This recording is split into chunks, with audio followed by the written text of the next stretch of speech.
ከክፉ ሰው ዞር ማለት ከቻልክ በፊት ያመጣውን ሁሉ ቦክስ የምትገጥም ከሆነ አገልግሎት ሳይሆን ደም ነው የሚጨምረው።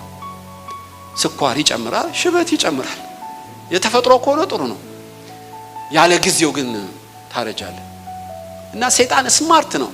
ከሰው ጋር ካነካከሰ ስራውን ጨረሰው፣ አንተ ራስህ ትጨራረሳለህ። 20 ዓመት ላይ ያለ ፍሬ 2 ይሆናል ወይ 3።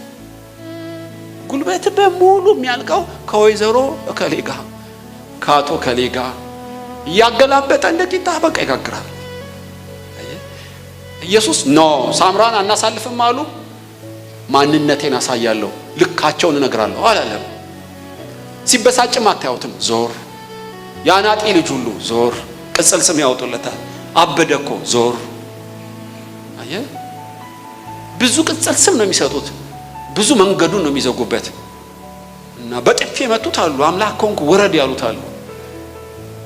እና ለቄሳር እንገብር አንገብር እያሉ ከፖለቲካ ጋጋጩታል። ያን ሁሉ ኢየሱስ ዞር።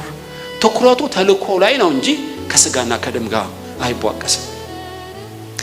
ከሰው መጠበቅ ብራዘር፣ መጠበቅ ምን ማለት ነው?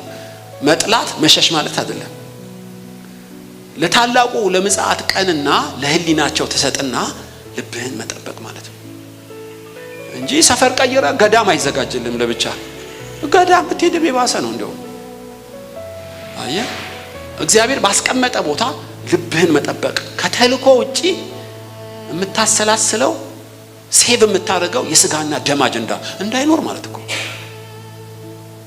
ሰውን ተሸክመ መጸለይ፣ ማንበብ፣ ማገልገል አትችልም፣ ይከብዳል። ጸሎትም ይነጥርብሃል፣ ኃይልህም ይቀንሳል። ስለዚህ ኢየሱስ ዞር። ይገርመኛል።